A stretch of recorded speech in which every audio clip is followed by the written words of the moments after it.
Saludo con mucho gusto al doctor Carlos Teissier, analista internacional. Carlos, gracias por tu valioso tiempo. ¿Cuál es tu análisis respecto a esta situación? La semana pasada, pues era más probable un no contundente y rotundo que un sí. Hoy, con la llamada que se tuvo el día miércoles, ¿se abre realmente una posibilidad o una invitación a todos? Pedro, buenas tardes. Muchas gracias por la invitación, encantado. Recordemos que la Cumbre de las Américas tiene un propósito central que es la integración, ¿sí? La integración justamente de las Américas. La cumbre se viene celebrando ya desde por allá mediados de los 90, cada 3 años más o menos. Y bueno, sí ha tenido sus altibajos, pero lo que estamos viendo ahora a mí en lo personal me preocupa porque justamente por el momento de la integración, volteemos a ver el mundo, se trata de integración y nosotros estamos viendo como que en América Latina no nos podemos poner muy bien de acuerdo en este sentido. Sí creo que le toca muy difícil al presidente Biden tomar una decisión. Por una parte, pues todos sabemos que ellos han estado muy renuentes a tener relaciones con países que no se consideran democráticos. Entonces, el aceptar la solicitud del presidente López Obrador significaría que Estados Unidos de alguna manera retrocede en ese sentido de ir en contra de reconocer a los países que no han tenido un proceso democrático. Y por otro lado, también si el presidente Biden se le empiezan a desgranar los países que empiezan los presidentes a decir que no van a ir, pues a la hora de la hora la cumbre pierde todo su efecto y el poder de convocatoria de Estados Unidos se ve amenazado. Muy difícil situación que enfrenta Biden en este momento. ¿Y la posición del presidente López Obrador? ¿Cuál es tu análisis respecto a esta situación? ¿En qué posición queda México? Honestamente, Pedro, la verdad no entiendo algunas de las políticas de la agenda internacional de México. Déjame, voy a ser a lo mejor un poco exagerado en esto, pero a ver, vamos a ver, si un país como Guatemala dice no voy, pues tiene una implicación, pero si un país como México dice no voy, pues obviamente es completamente diferente. Déjame te pongo un ejemplo, nada más para ponerle números. México es el país, en todo el mundo, México es el país que tiene más acceso a tratados de libre comercio. Ningún país del mundo tiene en forma bilateral o multilateral los accesos que tiene México a tratados de libre comercio.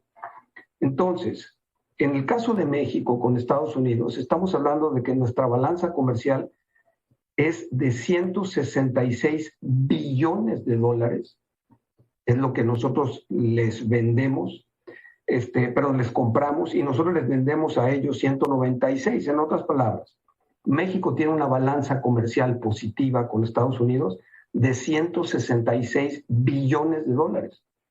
Ese mismo número con Venezuela es de 223 millones.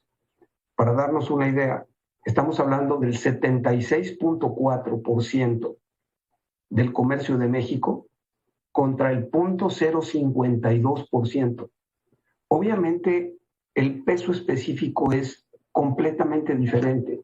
Entonces, entiendo posiciones de algunos países que dicen yo no voy, pero México tiene un liderazgo en Latinoamérica y como tal, el foro de la cumbre es un foro en donde México tiene que tomar un papel protagónico.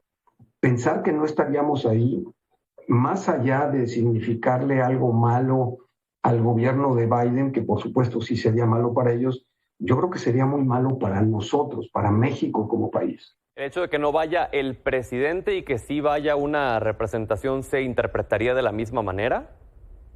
Lo que pasa es que ya de por sí la relación no es, digamos, lo que era antes, es decir, la relación entre México y Estados Unidos, no estoy diciendo que sea mala de ninguna manera, pero también vamos a ver, este es una de las piedritas más en el camino. No digo que las decisiones del gobierno mexicano han sido malas, sino que simplemente pues la relación se ha visto afectada por decisiones de Estados Unidos y decisiones de México que no no han ido marchando en el sentido de tratar de construir una relación bilateral sana.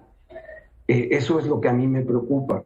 Los números, en mi opinión, los números hablan solos. Ahora, Carlos, para concluir y quizás también terminar de entender todo este asunto, ¿cuál es la relevancia de la Cumbre de las Américas? ¿Se llega a algún acuerdo en estas reuniones? ¿Qué es lo que se logra al estar ahí? El tema central es integración regional, ¿sí? Ese es el tema central. Déjame ponerte un ejemplo. Chile ha hecho las cosas extraordinariamente bien.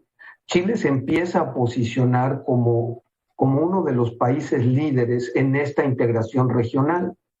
Pero también estamos viendo que las agendas políticas de los países latinoamericanos pues son diferentes. Tenemos países que tienen una agenda y países que tienen otra. Chile está asumiendo el liderazgo de los países que están pugnando por una integración comercial, una integración de trabajo. Y hay otros que están pugnando por una integración política, ¿sí?